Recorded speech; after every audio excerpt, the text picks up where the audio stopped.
வணக்கம். தமிழ் சேனல். நாம் தொடர்ந்து பலவிதமான வரலாற்று நிகழ்வுகளை பார்த்து கொண்டு வருகிறோம். இன்று நாம் பார்க்க போவது திருப்பதி ஆலயத்தின் அதிசயங்களையும் சில வரலாற்று நிகழ்வுகளையும் பற்றி பார்க்க போகின்றோம். திருப்பதி ஆலயத்தில் இருந்து 1 கிலோமீட்டர் தொலைவில் சிலாதோரணம் என்ற அபூர்வ பாறைகள் உள்ளன. உலகத்திலேயே இந்த பாறைகள் இங்கு மட்டும்தான் உள்ளன.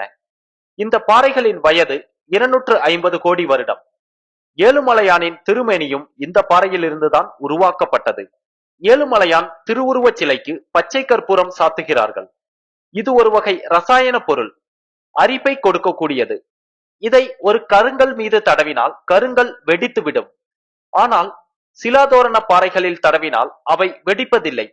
அதனால்தான் ஏழுமலையான் திருவுருவச் சிலைக்கு 365 நாளும் பச்சை கற்பூரம் தடவினாலும் எந்த பாதிப்பும் ஏற்படுவதில்லை. எந்த கருங்கல் சிலையானாலும் எங்காவது ஓர் இடத்தில் சிற்பியின் உளிப்பட்ட தடம் அதன் விளிம்புகளிலாவது தெரியும்.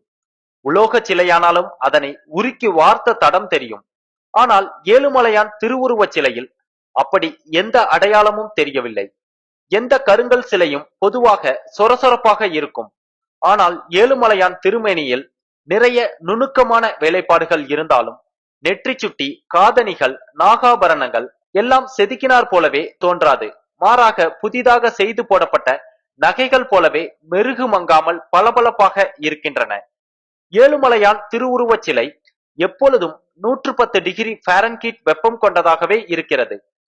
திருமலை 3000 அடி உயரத்தில் உள்ள குளிர் பிரதேசம் என்பது குறிப்பிடத்தக்கது.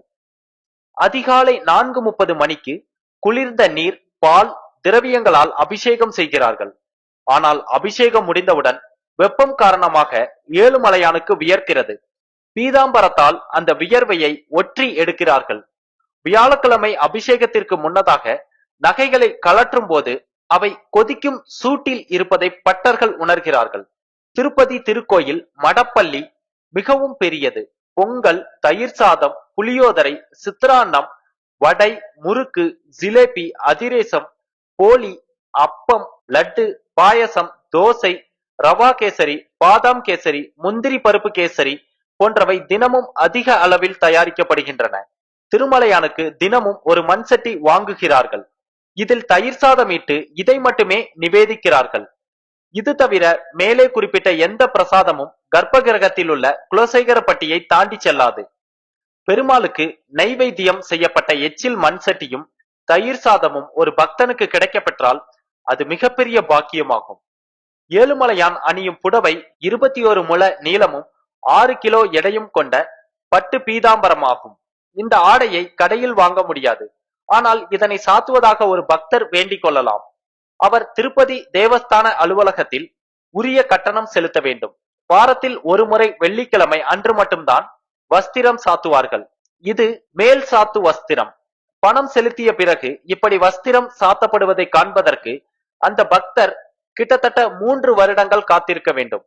உள்சாத்து வஸ்திரம் சாத்தவும் உரிய கட்டணம் உண்டு.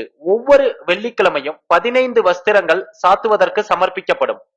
பணம் செலுத்திய பிறகு இந்த உள்சாத்து வஸ்திரம் சாத்துவதை காண 10 வருடங்கள் காத்திருக்க வேண்டும். அத்தனை மக்கள் இந்த பிரார்த்தனைக்கு முன்பதிவு செய்திருக்கிறார்கள். பக்தர்கள் சமர்ப்பிக்கும் வஸ்திரங்கள் தவிர அரசாங்கம் சமர்ப்பிக்கும் சீர் வஸ்திரங்களும் ஆண்டுக்கு 2 முறை சாத்தப்படுகிறது.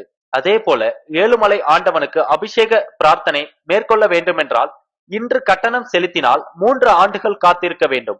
அபிஷேகத்திற்காக ஸ்பெயினில் இருந்து குங்குமப்பூ, நேபாளத்தில் இருந்து கஸ்தூரி, சைனாவில் இருந்து புனுகு, பாரிஸ் நகரத்தில் இருந்து வாசனை திரவியங்கள் முதலிய உயர்ந்த பொருட்கள் வரவழைக்கப்பட்டு தங்க தாம்பாளத்தில் சந்தனத்தோடு 51 வட்டில் பாலும் சேர்த்து கரைத்து அபிஷேகம் செய்யப்படும். பிறகு கஸ்தூரி சாத்தி புனுகு தடவப்படும்.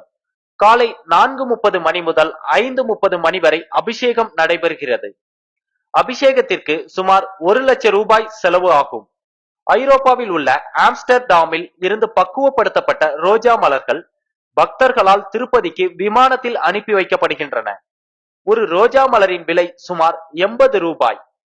சீனாவில் இருந்து சீனச்சூடம், அகில், சந்தனம், அம்பர், தக்கோலம், லவங்கம், குங்குமம், தமாலம், நிரியாசம் போன்ற வாசனை பொருட்கள் ஏழுமலையான் திருக்கோயிலுக்கு அனுப்பப்படுகின்றன. ஏழுமலையான் நகைகளின் மதிப்பு ரூபாய் 1000 கோடி என்கிறார்கள். இவருடைய நகைகளை வைத்துக் கொள்ள இடமும் இல்லை, மொத்தமாக சாத்தி அழகு பார்க்க நேரமும் இல்லை. அதனால் ஆண்டிற்கு ஒரு முறை உபரியாக உள்ள நகைகளை செய்தித்தாள்களில் விளம்பரப்படுத்தி ஏலம் விடுகிறார்கள். ஏழுமலையானின் சாலக்கிரம தங்க மாலை 12 கிலோ எடை கொண்டது. இதை சாத்துவதற்கு 3 அர்ச்சகர்கள் தேவை. சூரிய கடாரி 5 கிலோ எடை. பாத கவசம் 375 கிலோ எடை. கோயிலில் இருக்கும் ஒற்றைக்கல் நீளம் இங்கு மட்டும்தான் இருக்கிறது, வேறெங்கும் இல்லை. இதன் மதிப்பு சுமார் ரூபாய் 100 கோடி. மாமன்னர்களான ராஜேந்திர சோழர், கிருஷ்ணதேவராயர், அச்சுதராயர் போன்றோர் ஏழுமலையானுக்கு பல காணிக்கைகளையும் அறக்கட்டளைகளையும் செய்து அவற்றை கல்வெட்டுகளிலும் செப்பேடுகளிலும் பொறித்துள்ளனர். சோழ அரசியும் இங்கு வந்து காணிக்கை சமர்ப்பித்து இருக்கிறார். ஆஜானுபாகுவாக இருக்கும் மூலவர் ஏழுமலை ஆண்டவனைப் போலவே அபிஷேக அலங்காரம் செய்து பார்க்க ஒரு சிறிய விக்கிரகம் கிபி 966ஆம் ஆண்டு ஜூன் 8ஆம் தேதி வெள்ளியால் செதுக்கப்பட்டது. இந்த விக்கிரகத்திற்கு பல்லவ குறுநில மன்னன் சக்தி விடங்களில் பட்டத்து அரசி காடவன் பெருந்தேவி நகைகளை தந்து பூஜைகளை செய்ய ஒரு அறக்கட்டளைகளையும் அமைத்தார். முதலாம் குலோத்துங்க சோழன் திருமலை தேடி வந்து காணிக்கை செலுத்தியுள்ளார். திருப்பதியில் உள்ள ஓவியங்கள் 300 ஆண்டுகள் பழமையானவை. வெள்ளிக்கிழமைகள் மற்றும் மார்கழி மாத அர்ச்சனைகளில் வில்வ தலங்கள் உபயோகப்படுத்தப்படுகிறது. சிவராத்திரி அன்று கஷேத்திர பாலிகா என்ற உற்சவம் நடைபெறுகிறது. அன்று உற்சவ பெருமானுக்கு வைரவத்தில் விபூதி நெற்றிப்படை சாத்தப்பட்டு திருவீதி உலா நடைபெறுகிறது. தாளப்பாக்கம் அன்னமையா ஏழுமலையானை பரபிரம்மாவாகவும் சிவாம்சம் பொருந்தி ஈஸ்வரனாகவும் சக்தி சொரூபமாகவும் பாடி அந்த பாடல்களை செப்பேடுகளில் எழுதி வைத்துள்ளார். திருப்புகழ் பாடிய அருணகிரிநாத பெருமாள் திருப்பதி கோயிலுக்கு வந்திருக்கிறார். அவரும் அன்னமையாவும் சமகாலத்தவர்கள். சங்கீத மும்மூர்த்திகளில் ஒருவரான முத்துசாமி தீட்சிதர் சிறந்த வித்யா உபாசகர், மந்திர சாஸ்திரம் தெரிந்தவர். நூற்றுக்கணக்கான தெய்வங்கள் மீது பாடியுள்ளார். ஏழுமலையான் மீது சேஷாசல நாமம் பாடலை வராளி ராகத்தில் பாடியுள்ளார். அபிஷேகத்தின் போது ஏழுமலையான் தனது 3வது கண்ணை திறக்கிறார் என்ற ஐதீகம் உள்ளது. ஏழுமலையான் கோயிலின் ஸ்தல விருட்சம் புளிய மரம். எந்த சாத்வீக சாந்தமான தெய்வத்தின் திருவுருவச் சிலையிலும் கூட கையில் ஏதாவது ஒரு ஆயுதம் இருக்கும். ஆனால் ஏழுமலையான் கரத்தில் எந்த ஆயுதமும் கிடையாது. அவர் நிராயுதபாணி. அதனால்தான் தமிழ் இலக்கியத்தில் நம் முன்னோர்களால் வெறுங்கை வேடன் என்று போற்றப்பட்டார். 1781ஆம் ஆண்டு பிரிட்டிஷ் பீரங்கி படை தக்கோலம் என்ற இடத்தில் முகாமிட்டிருந்தது. அப்படையின் 33வது பிரிவைச் சேர்ந்த லெவலியன் என்ற போர் வீரர் படுகாயம் அடைந்தார். தான் குணமடைய ஏழுமலையானை பிரார்த்தனை செய்தார். குணமடைந்ததும் ஓர் இந்து சிப்பாய் மூலம் நேர்த்தி கடன் செலுத்தினார். பிரிட்டிஷர்களான sir Thomas Munro, colonel Geo Stratton போன்றோர் ஏழுமலையானின் பக்தர்கள் ஆவர். ஆனாலும் திருமலையின் புனித தன்மை கருதி 1759 முதல் 1874 வரை எந்த ஆங்கிலேயரும் மலை ஏறவில்லை. அதன் பிறகு கிறிஸ்தவ பாதிரியார்கள் சிலர் மலையில் ஏதாவது ஒரு பகுதியில் ஒரு சிலுவை நட விரும்பினார்கள். ஆனால் அதற்கு ஆங்கிலேய தளபதிகளே அனுமதி அளிக்கவில்லை. திருமலை கோயிலில் நித்தியப்படி பூஜைகள் அந்த கோயிலின் நடைமுறைப்படி நடக்க வேண்டும் என்று ஆங்கிலேயர்கள் விரும்பினார்கள்.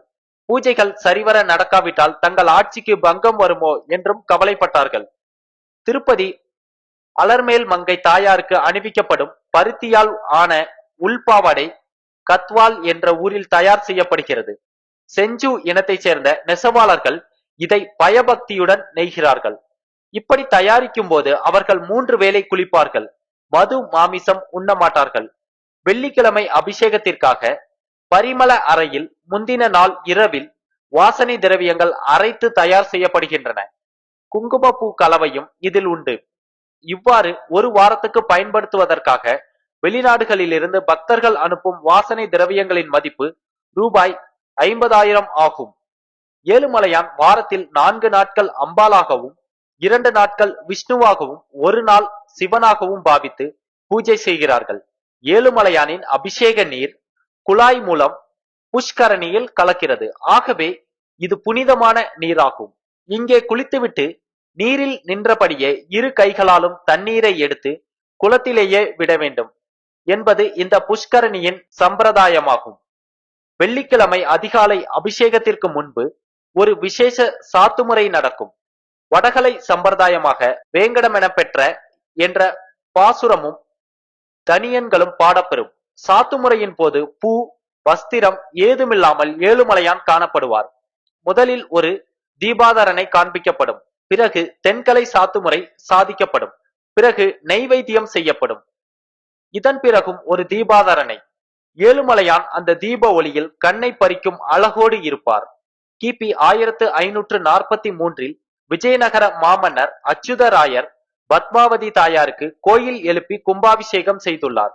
கிபி 1764 நிஜாம் தௌலா என்பவனின் தலைமையில் வந்த முஸ்லிம் படைகளால் கோயில் இடித்து தரைமட்டமாக்கப்பட்டது.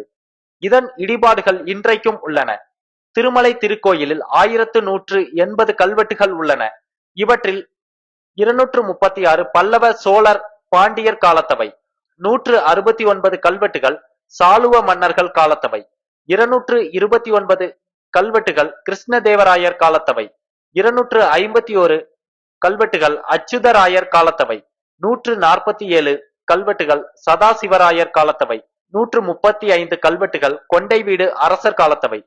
நந்திவர்மன் ஆண்ட கிபி 830 தொடங்கி 1909 வரையிலான கல்வெட்டுகளில் 50 தான் தெலுங்கு, கன்னட மொழிகளில் உள்ளன.